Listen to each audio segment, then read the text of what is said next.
Bonjour à tous et bienvenue sur votre chaîne Le bien-être commence ici. Aujourd'hui, je vais vous parler d'un sujet qui nous concerne tous parce que ça touche de plus en plus de familles, la santé du cerveau et plus précisément la maladie d'Alzheimer. Alors, avant de commencer, je tiens à préciser une petite chose. Je ne vais pas entrer dans des détails complexes ou vous donner un cours de médecine. Non, je veux simplement vous apporter une explication claire, simple et précise pour que vous ayez une meilleure approche et une meilleure compréhension de cette maladie. Il existe des idées reçues sur ce qu'on peut faire ou ne pas faire pour éviter la maladie. La vérité, c'est qu'aucun aliment, aucun complément alimentaire, aucun remède ne peut empêcher totalement Alzheimer. Cependant, la science a prouvé que, selon certains choix, comme une alimentation équilibrée, des nutriments spécifiques et une bonne gestion du stress, peuvent réduire les risques et protéger notre cerveau. Dans cette vidéo, je vais vous expliquer le pourquoi, le comment, en détaillant le rôle des radicaux libres, l'impact des chocs émotionnels et du stress chronique, et les aliments à inclure dans votre quotidien. Alors, restez bien jusqu'au bout, je vais vous partager des informations concrètes pour vous aider à adopter des gestes simples qui peuvent faire la différence.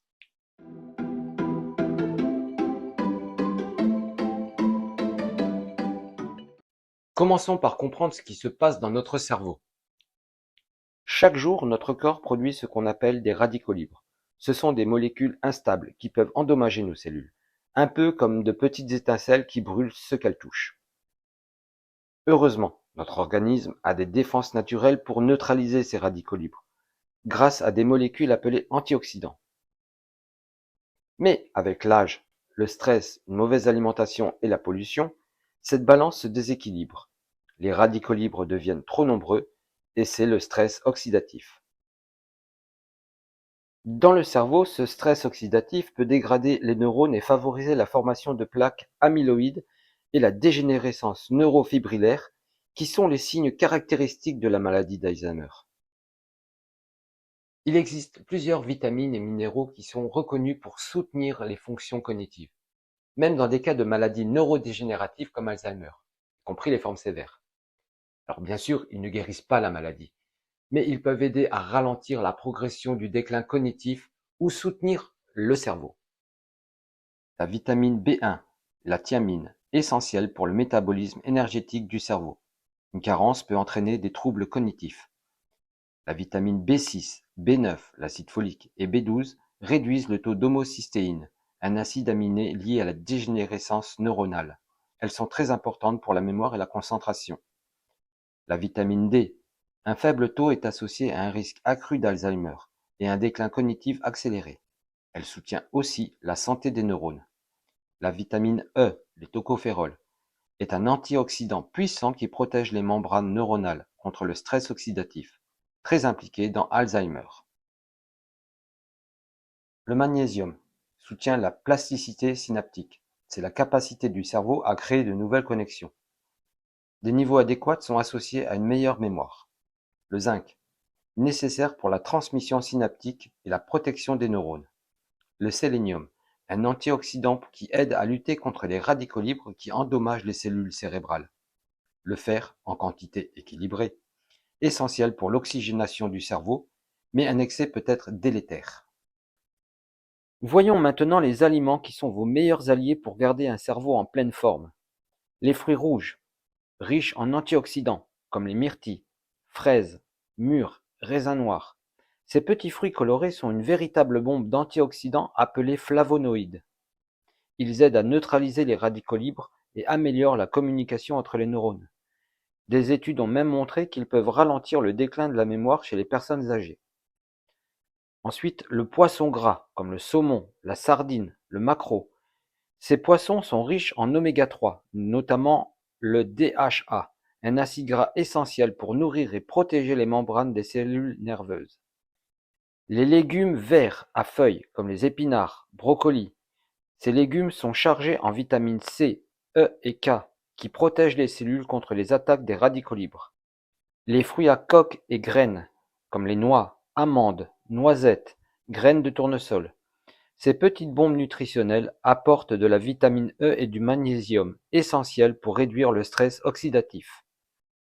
Le cacao pur et le thé vert. Le chocolat noir, au moins à 70%, et le thé vert apportent des polyphénols et des catéchines qui luttent contre l'inflammation et stimulent la circulation sanguine vers le cerveau. Attention toutefois à ne pas abuser du sucre dans le chocolat pour garder tous les bienfaits. Vient ensuite le curcuma, un épice anti-inflammatoire. Le curcuma contient de la curcumine, une molécule qui traverse la barrière hémato-encéphalique et aide à combattre l'inflammation cérébrale. La vitamine D, qui joue un rôle important pour la santé cérébrale et pourrait contribuer à la prévention du déclin cognitif, y compris dans les maladies comme Alzheimer, même si ce n'est pas une solution miracle. Beaucoup de personnes ont une carence en vitamine D, ce qui est associé à un risque plus élevé de troubles cognitifs. Tous ces aliments sont excellents pour nourrir le cerveau et soutenir la capacité mentale. Moi, ce que je fais en plus, c'est de compléter mon alimentation avec du gel à boire aloe vera. C'est une source naturelle supplémentaire en nutriments et en minéraux. L'aloe vera contient plus de 200 principes actifs, toutes les vitamines nécessaires et les minéraux que l'on a besoin par jour.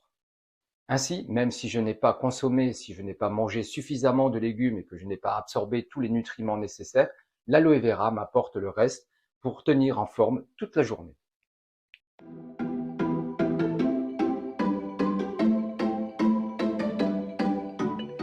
Maintenant, parlons de deux ennemis silencieux, le stress et les chocs émotionnels.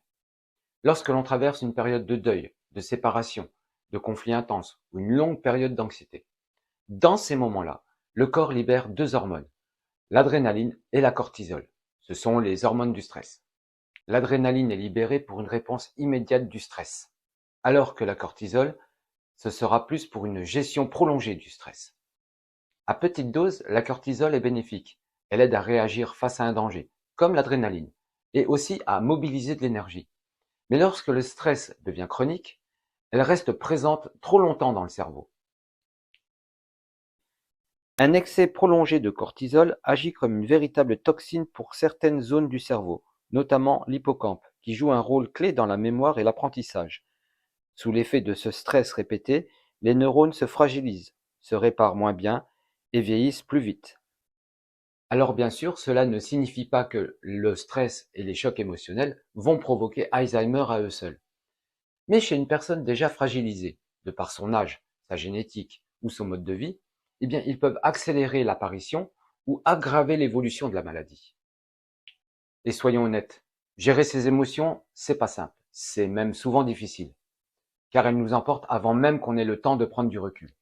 Mais difficile ne veut pas dire impossible. Ça veut dire que ça demande de l'entraînement et parfois un soutien extérieur. Mais pour ça, eh bien, il faut admettre qu'on ait besoin d'aide. Et pour l'admettre, eh bien, il faut en prendre conscience. La bonne nouvelle, c'est que notre cerveau est capable de se protéger et de se régénérer. Des gestes simples peuvent réduire les effets négatifs du stress, comme de la marche quotidienne, de la méditation ou de la respiration prolongée. Ce sont de vraies vitamines pour le cerveau. Notre cerveau n'est jamais totalement au repos. Il est en activité constante. Et lors d'un choc émotionnel ou d'un stress intense, il a tendance à ruminer sans relâche le problème. Pratiquer une activité de détente permet de détourner l'attention et d'offrir à l'esprit une respiration, en l'amenant à se focaliser sur autre chose. Et ces gestes répétés permettent de gérer ses émotions.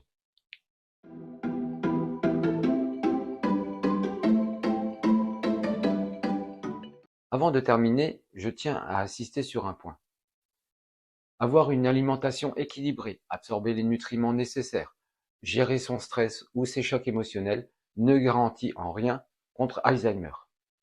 La maladie est complexe. Il existe des facteurs que l'on ne peut pas contrôler, comme l'âge et la génétique.